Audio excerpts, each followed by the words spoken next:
ಈಗಾಗ್ಲೇ ನಾವು ಪ್ರಯಾಣಿಸಿದ ದೂರ ಹಾಗೂ ಸ್ಥಳಾಂತರದ ಬಗ್ಗೆ ಹಿಂದಿನ ವಿಡಿಯೋದಲ್ಲೇ ಕಲ್ತ್ಕೊಂಡಿದೀವಿ ಅಲ್ವಾ.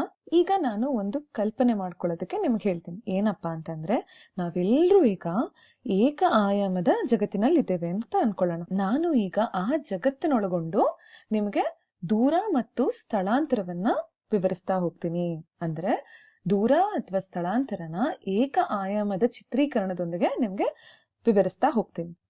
ಈಗ ಆ ಜಗತ್ತಿನಲ್ಲಿ ನಾನು ಒಂದು ಸಂಖ್ಯಾ ರೇಖೆಯನ್ನ ಬರ್ದ್ಕೊಳ್ತಾ ಇದ್ದೀನಿ. ಅಷ್ಟೇ ಅಲ್ಲ, ಈಗ ನಾನು ಆ ಸಂಖ್ಯಾ ರೇಖೆಗೆ ಘಟಕಗಳಾಗಿ ನೇಮಿಸ್ತಾ ಹೋಗ್ತೀನಿ.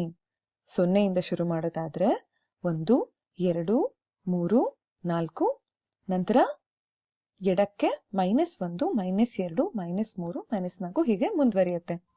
ನಾನು ಆಗ್ಲೇ ಹೇಳ್ದಾಗೆ ನಾವು ಈಗ ಏಕ ಆಯಾಮದ ಜಗತ್ತಿನಲ್ಲಿದ್ದೇವೆ. ಹಾಗಾಗಿ ನಮ್ಗಿರೋದು ಎರಡೇ ದಿಕ್ಕು, ಒಂದು ಬಲಕ್ಕೆ ಅಥವಾ ಎಡಕ್ಕೆ. ಇಲ್ಲಿ ನಾನು ಬಲಕ್ಕೆ ಧನಾತ್ಮಕವಾಗಿ ಬರ್ಕೊಂಡಿದ್ದೀನಿ, ಹಾಗೆ ಎಡಕ್ಕೆ ನಕಾರಾತ್ಮಕವಾಗಿ ಮೌಲ್ಯಗಳನ್ನ ಬರಿತಾ ಹೋಗ್ತಾ ಇದ್ದೀನಿ. ಹಾಗೆ ಈ ವಿಡಿಯೋದಲ್ಲಿ ಹೆಚ್ಚು ಗಣಿತ ಒಳಗೊಂಡಿರುತ್ತೆ. ಅಂದ್ರೆ ಏನ್ ನಾವು ಕೂಡೋದು ಕಳಿಯೋದು ಅಂತ ಹೇಳ್ತೀವಲ್ಲ, ಅದರ ಜ್ಞಾನ ಸ್ವಲ್ಪ ಮಟ್ಟಿಗೆ ಬೇಕಾಗತ್ತೆ. ಈಗ ನಾನು ಏನ್ ಮಾಡ್ತೀನಪ್ಪ ಅಂತಂದ್ರೆ, ಒಂದು ನಿಂಬೆ ಹಣ್ಣನ್ನ 0ಯ ಬಳಿ, ಅಂದ್ರೆ ನಮ್ಮ ಸಂಖ್ಯಾ ರೇಖೆ ಏನಿದೆ ಅಲ್ಲ, ಅದ್ರ ಮೇಲೆ ನಾನೊಂದು ನಿಂಬೆ ಹಣ್ಣು ಇಟ್ಟಿದ್ದೀನಿ. ನಂತರ ಆ ನಿಂಬೆ ಹಣ್ಣು ಎಲ್ಲೆಲ್ಲಿ ಚಲಿಸ್ತಾ ಯಾವ ಮಾರ್ಗದಲ್ಲಿ ಹೋಗ್ತಾ ಇದೆ ಅಂತ ಗಮನಿಸ್ತಾ ಹೋಗ್ತೀನಿ. ಮೊದಲಿಗೆ ನಮ್ಮ ನಿಂಬೆ ಹಣ್ಣು ಸಂಖ್ಯಾ ರೇಖೆ ಮೇಲೆ 2 ಭಾಗಗಳಷ್ಟು ಬಲಕ್ಕೆ, ಅಂದರೆ +2, ಏನು ನನ್ನ ಧನಾತ್ಮಕ ಮೌಲ್ಯಗಳು ಬಲಕ್ಕೆ ಬರುತ್ತೆ ಅಂತ ಹೇಳಿದ್ನಲ್ಲ, ಅದೇ ರೀತಿಯಾಗಿ +2 ಅನ್ನೋಷ್ಟು ಭಾಗಗಳಾಗಿ ಬಲಕ್ಕೆ ಚಲಿಸಿದೆ. ನಂತರ ಅದೇ ಜಾಗದಿಂದ ನಮ್ಮ ನಿಂಬೆಹಣ್ಣು 3 ಭಾಗಗಳಷ್ಟು ಎಡಕ್ಕೆ, ಅಂದರೆ ಎಡಕ್ಕೆ ಅಂದ್ರೆ ನಾನು ನಕಾರಾತ್ಮಕ ಅಂತ ಹೇಳಿದ್ದೆ ಅಲ್ವಾ, ಅದೇ ರೀತಿಯಾಗಿ 2ರಿಂದ ಇಲ್ಲಿ 2ರಿಂದ 1, 1ರಿಂದ 0, ಹಾಗೆ 0ಇಂದ -1, ಆದ್ರಿಂದ 3 ಭಾಗಗಳಷ್ಟು ಎಡಕ್ಕೆ ಚಲಿಸಿದೆ. ಅದೇ ಮಾರ್ಗದಲ್ಲಿ ಮತ್ತೊಂದು ಭಾಗದಷ್ಟು ಎಡಕ್ಕೆ ಚಲಿಸಿದೆ, ಅಂದ್ರೆ -1. ಈಗ -2ರ ಬಳಿ ನಮ್ಮ ನಿಂಬೆ ಹಣ್ಣು ಬಂದು ನಿಂತು ಬಿಟ್ಟಿದೆ. ಇಲ್ಲಿ ನಾವು ತಿಳ್ಕೊಳ್ಬೇಕಾಗಿರೋದು ಏನಂದ್ರೆ, ನಮ್ಮ ನಿಂಬೆ ಹಣ್ಣಿನ ಪ್ರಯಾಣಿಸಿದ ದೂರ ಎಷ್ಟು, ಹಾಗೆ ಸ್ಥಳಾಂತರದ ಮೊತ್ತ ಎಷ್ಟು ಅಂತ ಕಂಡುಹಿಡಿಬೇಕು. ಮೊದಲಿಗೆ ಕ್ರಮಿಸಿದ ದೂರ ಅಂತಂದ್ರೆ ಸಂಪೂರ್ಣ ಮಾರ್ಗದ ಉದ್ದ ಏನಿರುತ್ತಲ್ಲ, ಅಂದ್ರೆ ನಮ್ಮ ನಿಂಬೆ ಹಣ್ಣು ಎಲ್ಲೆಲ್ಲಿ ಚಲಿಸಿ ಎಲ್ಲಿವರೆಗೂ ಬಂದು ಚಲಿಸಿ ನಿಂತಿದೆ ಅಂತ ನಾವ್ ಏನು ಅಳತೆ ಮಾಡ್ತೀವಲ್ಲ, ಅದೇ ಕ್ರಮಿಸಿದ ದೂರ. ಹಾಗೆ ನಾನು ಹಿಂದಿನ ವಿಡಿಯೋದಲ್ಲಿ ಹೇಳ್ದ ಹಾಗೆ ದೂರಕ್ಕೆ ಯಾವುದೇ ರೀತಿ ನಿಯಮಗಳಿರುವುದಿಲ್ಲ. ಅಂದ್ರೆ ಇದೇ ದಿಕ್ಕಿನಲ್ಲಿ ಚಲಿಸ್ಬೇಕು ಅಥವಾ ಈ ದಿಕ್ಕನ್ನೇ ಒಳಗೊಂಡಿದೆ ಅಂತ ನಾವು ಸೂಚಿಸೋ ಅವಶ್ಯಕತೆ ಇರೋದಿಲ್ಲ. ಕೇವಲ ನಾವಿಲ್ಲಿ ಪರಿಮಾಣದ ಬಗ್ಗೆ ಮಾತ್ರ ಮಾತಾಡ್ತೀವಿ. ಇಲ್ಲೇ ವಿಡಿಯೋನ ನಿಲ್ಸಿ ನೀವು ಇದಕ್ಕೆ ಉತ್ತರ ಕೊಡೋದಕ್ಕೆ ಪ್ರಯತ್ನ ಪಡಿ. ಸರಿ, ಈಗ ನಾನು ಲೆಕ್ಕ ಮಾಡ್ತಾ ಇದ್ದೀನಿ. ನಮ್ಮ ನಿಂಬೆಹಣ್ಣು ಮೊದಲಿಗೆ 2ರಷ್ಟು ಬಲಕ್ಕೆ ಹೋಗಿದೆ, ಹಾಗೆ 3 ಭಾಗದಷ್ಟು ಎಡಕ್ಕೆ, ನಂತರ 1ರಷ್ಟು ಮತ್ತೆ ಎಡಕ್ಕೆ. ಹಾಗಾಗಿ ನಾನು ಇಲ್ಲಿ ಬರ್ಕೊಳ್ತಾ ಇದ್ದೀನಿ 2 + 3 + 1.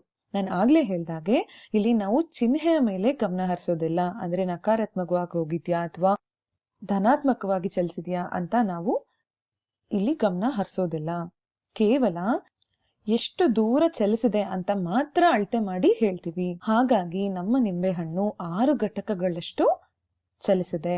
2 + 3 + 1. ಹಾಗೆ ಈ ಸಂಖ್ಯಾ ರೇಖೆ ಮೇಲೆ ನಾವು ಕಿಲೋಮೀಟರ್ಗಳ ಅಳತೆಯಲ್ಲಿ ಬರ್ಕೊಂಡಿದ್ರೆ ಇದು 6 ಕಿಲೋಮೀಟರ್, ಅಥವಾ ಮೀಟರ್ಗಳ ಅಳತೆಯಲ್ಲಿ ಬರ್ಕೊಂಡಿದ್ರೆ 6 ಮೀಟರ್ ಅಂತ ಹೇಳ್ಬೋದು. ಈಗ ಸ್ಥಳಾಂತರಕ್ಕೆ ಬರೋಣ. ನಮ್ಮ ನಿಂಬೆ ಹಣ್ಣಿನ ಒಟ್ಟು ಸ್ಥಳಾಂತರದ ಮೊತ್ತ ಎಷ್ಟು? ಈಗ 0ಇಂದ ಶುರುವಾಗಿದೆಯಪ್ಪ, ಕೊನೆಗೊಂಡಿರೋದು -2ಕ್ಕೆ. ಈಗ ಇಲ್ಲಿಂದ ಇಲ್ಲಿಗೆ ಎಷ್ಟು ಸ್ಥಳಾಂತರಗೊಂಡಿದೆ ಅಂತ ನಾವು ಅಳತೆ ಮಾಡಿ ಹೇಳ್ಬೇಕು. ವಿಡಿಯೋನ ನಿಲ್ಸಿ ನೀವು ಇದಕ್ಕೆ ಉತ್ತರ ಕೊಡೋದಕ್ಕೆ ಪ್ರಯತ್ನ ಪಡ್ಬೋದು.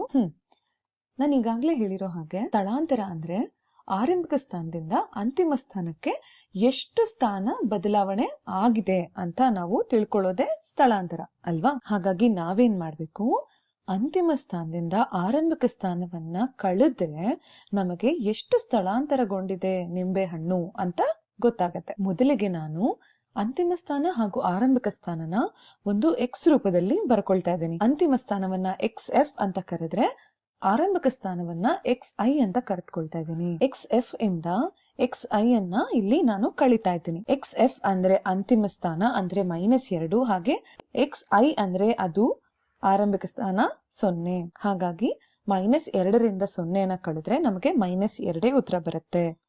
ಹಾಗಾಗಿ ನಿಮ್ಗೆ ಇಲ್ಲಿ ಏನ್ ಅರ್ಥ ಆಯ್ತು? 2 ಭಾಗಗಳಷ್ಟು ಎಡಕ್ಕೆ, ನಾನು ಮೊದಲೇ ಹೇಳಿದ್ದೆ ಅಲ್ಲ, ಎಡಕ್ಕೆ ನಾನು ನಕಾರಾತ್ಮಕವಾಗಿ ಪರಿಗಣಿಸ್ತಾ ಇದ್ದೀನಿ. ಹಾಗಾಗಿ 2 ಭಾಗಗಳಷ್ಟು ಎಡಕ್ಕೆ ಚಲಿಸಿದೆ.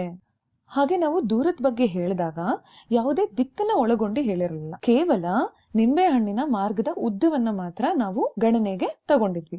ಇಲ್ಲಿ ನಾವು ದಿಕ್ಕನ್ನ ಒಳಗೊಂಡು ಆರಂಭಿಕ ಸ್ಥಾನದಿಂದ ಅಂತಿಮ ಸ್ಥಾನಕ್ಕೆ ಯಾವ ದಿಕ್ಕಿನಲ್ಲಿ ಎಷ್ಟು ದೂರ ಚಲಿಸಿದೆ ನಮ್ಮ ನಿಂಬೆ ಹಣ್ಣು ಅಂತ ಉತ್ತರಿಸ್ತಾ ಇದೀವಿ. ಹಾಗಾಗಿ ಚಿಹ್ನೆಯನ್ನ ಒಳಗೊಂಡೇ ಹೇಳ್ಬೇಕಾಗತ್ತೆ. ಹಾಗೆ ನಮ್ಮ ಚಿಹ್ನೆ ಇಲ್ಲಿ ದಿಕ್ಕನ್ನ ಸೂಚಿಸ್ತಾ ಇದೆ.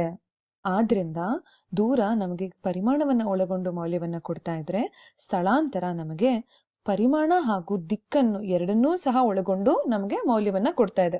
ಹಾಗಾಗಿ ನಮ್ಮ ಸ್ಥಳಾಂತರದ ಮೊತ್ತ 2 ಭಾಗಗಳಷ್ಟು ಎಡಕ್ಕೆ ಚಲಿಸಿದೆ ಅಂತ ಹೇಳ್ಬೋದು. ಅಷ್ಟೇ ಅಲ್ಲದೆ ನಾನು ಪರಿಮಾಣ ಹಾಗೂ ಚಿಹ್ನೆಯನ್ನ ಒಳಗೊಂಡು ನಮ್ಮ ನಿಂಬೆ ಹಣ್ಣಿನ ಒಟ್ಟು ಮೊತ್ತವನ್ನ ನಾನಿಲ್ಲಿ ಕೂಡಿಸ್ತಾ ಹೋಗ್ತೀನಿ.